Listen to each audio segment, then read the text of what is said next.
Good morning, dear students. Today we are going to discuss about electron transport system. In the previous class we have discussed about glycolysis and TCA cycle. This is the continuation of those two cycles, and it is the last phase of aerobic respiration. Electron transport system is the last phase of aerobic respiration. So what happens in electron transport system? In electron transport system, the NADH and FADH2 produced in the glycolysis and TCA cycle will be oxidized in this phase. This is a phase where NADH plus H plus and FADH2 are oxidized in this last phase of aerobic respiration, that is electron transport system. So what is meant by electron transport system? Electron transport system, the term indicates here the transport of electrons takes place. So what are the electrons here? H and H plus of NAD and H2 of FAD will be transferred to oxygen. This H will be transferred to oxygen to form H2O. So this transfer is done with the help of some electron carriers. The transfer of this H plus to the oxygen is done with the help of some electron carriers.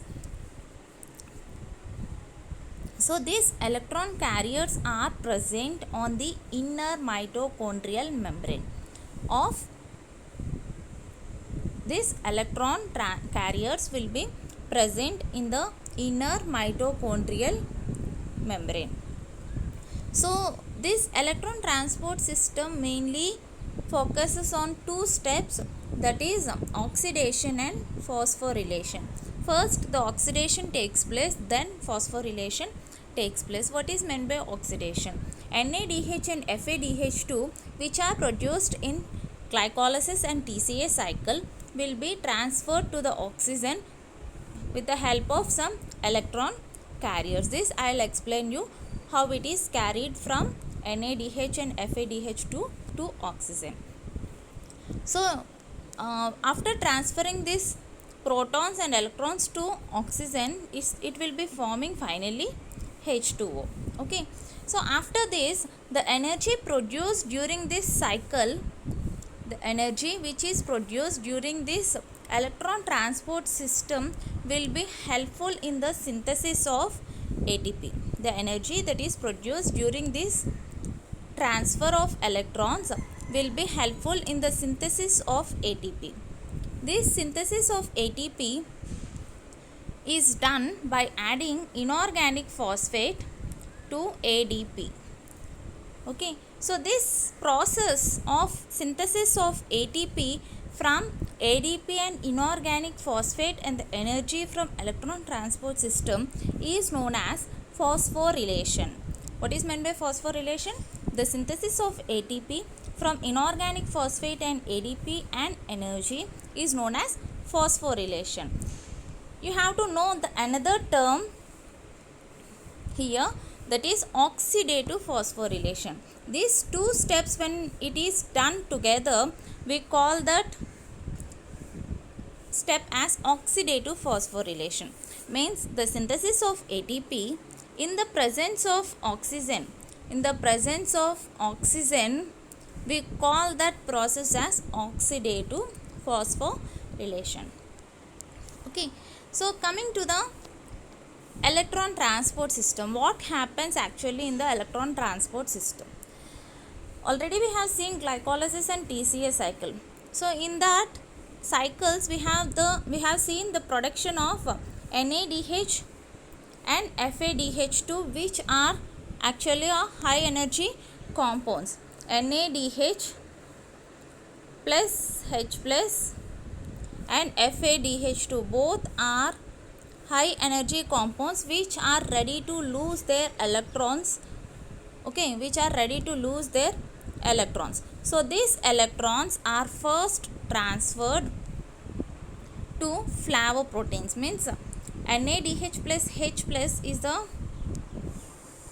here you can see NADH plus H plus, the 2H, that is 2 electrons will be transferred to FMN and forms FMNH2. Okay, so this is the complex 1. Coming to the complex 2, FADH2 is having a complex 2. The 2 hydrogen atoms from FAD will be transferred to coenzyme Q1. Okay, and FMNH2, the 2 hydrogens from FMNH2 will be transferred to coenzyme Q1. So coenzyme Q1 is taking here 4 hydrogens or 4 protons plus 4 electrons. Okay, so thus forms coenzyme QH2. Coenzyme QH2, and here this coenzyme QH2 will be transferring, means coenzyme Q will be carrying 2 hydrogen atoms or 2 protons to cytochrome B, and cytochrome B will be giving those 2 protons to cytochrome C1.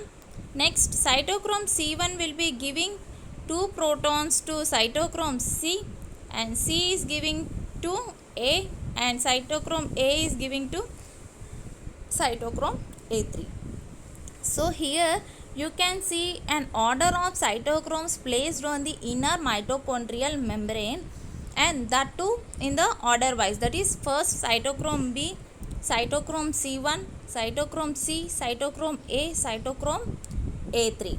So the electrons transport is seen between these cytochromes. So cytochromes will be having an ion Fe2 plus and Fe3 plus, means when it is oxidized it is converted to Fe2 plus, and it is oxidized and reduced to form Fe2 plus and Fe3 plus.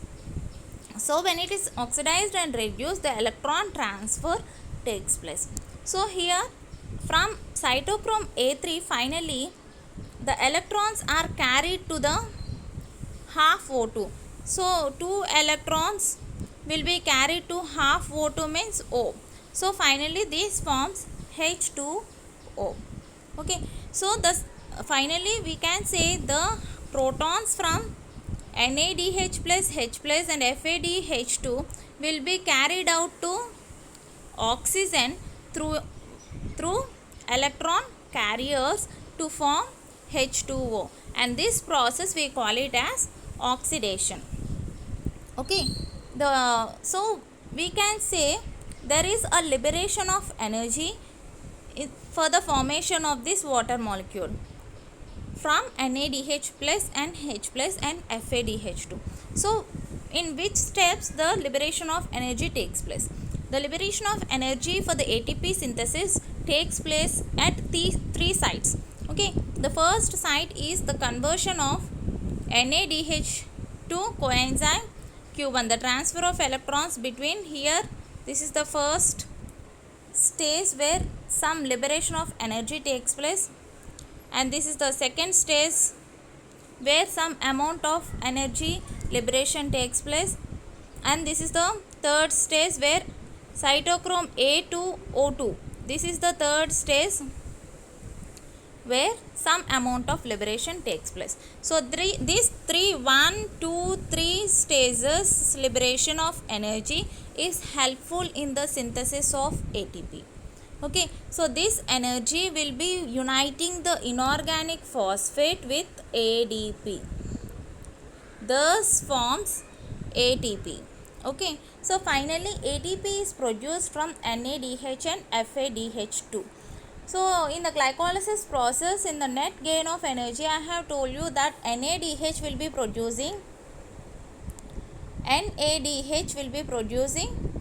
how many ATP molecules? How many? 2.5 ATP molecules, and FADH2 will be producing 1.5 ATP molecules. So in the previous days it is used to say that NADH will be producing 3 ATP molecules, one NADH will be producing 3 ATP and one FADH2 will be producing 2 ATP. But this was considered as a wrong, but finally it was proved that one NADH will be producing 2.5 ATP and one FADH2 will be producing 1.5 ATP. So by seeing this, we can calculate the energy yield during aerobic respiration. Okay. So here you can see the structure of mitochondria. So this electron transport system will be taking place in the inner mitochondrial membrane. This is the oxidation step where electron transport will be taking place between NAD and FMN, FMN to coenzyme Q, coenzyme Q to cytochromes, and cytochromes to finally oxygen. Okay. So this is the F0 particle where actually the ATP synthesis takes place. F0 particle will be taking the energy from the steps of electron transport system and finally synthesizes the ATP by the enzyme ATP synthase. So here if you see, this is the inner mitochondrial membrane. This is the inner mitochondrial membrane. This is part inner mitochondrial membrane where actually the electron transport system is taking place. So here you can see this is the complex 1, complex 1, complex 2, complex 3 and complex 4. Complex 5 is the one which takes place here, that is F0 particle. So here you can see the NADH will be transferring the protons to coenzyme Q and FADH2 is also transferring the protons to coenzyme Q. Later on this coenzyme Q will be carrying this both protons towards the complex 3 and this complex 3 will be carrying the protons to cytochromes, cytochromes to oxygen and oxygen to form water. Okay. So this is the process of electron transport system where the NADH and FADH2 produced in the glycolysis and TCA cycle will be converted to ATP. Okay. So calculate the net energy yield produced from glycolysis, TCA cycle and electron transport system and send me through WhatsApp.